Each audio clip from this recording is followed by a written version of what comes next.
pergunta de 1 milhão. Pronto.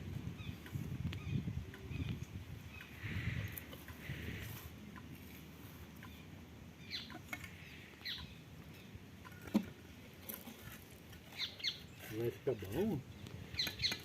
As pedrinhas? É pergunta de 1 milhão.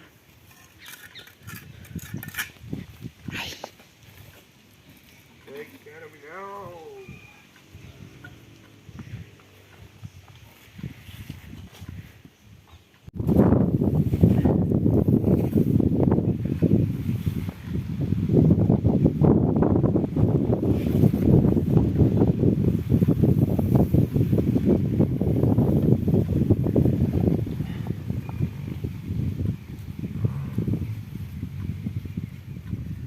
Tudo certo, amor?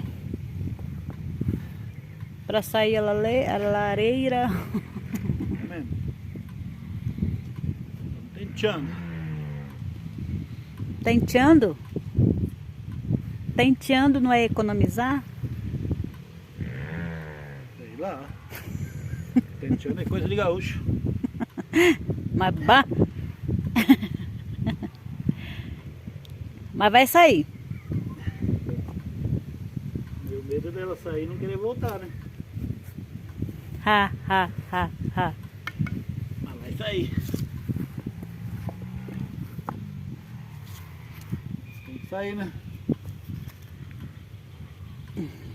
Tem. Não sair eu ganho as contas, né? Patroa manda embora? Mano.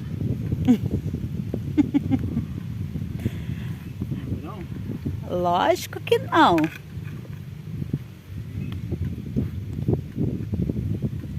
Se é assim, sim.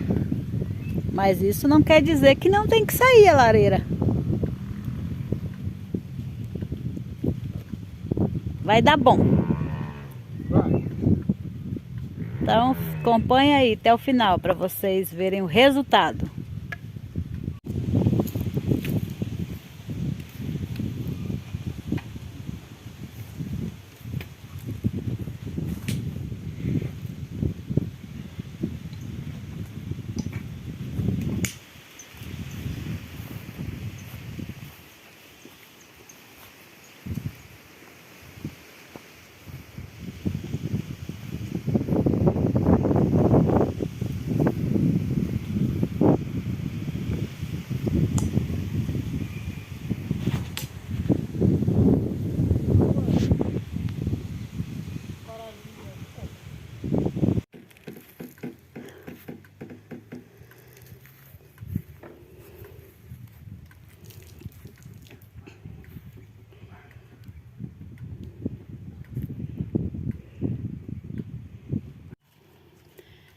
Pessoal, depois de muito trabalho aí do meu esposo, do Michel, a nossa lareira está pronta.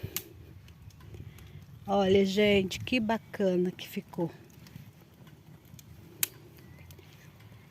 Nossa configuração aqui.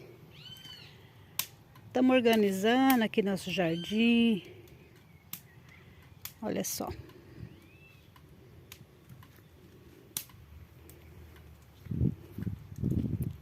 Legal.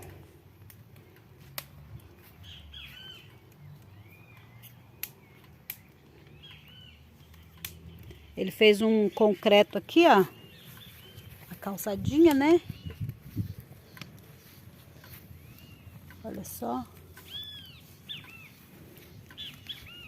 Ficou bem bacana. Aqui em volta vai crescer a grama.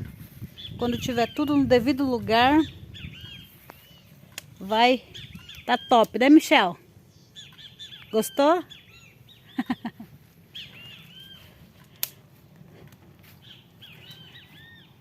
Fala aí, pessoal. Comenta o que vocês acharam. O pastor tá ali colocando uma lâmpada para melhorar no anoitecer, né?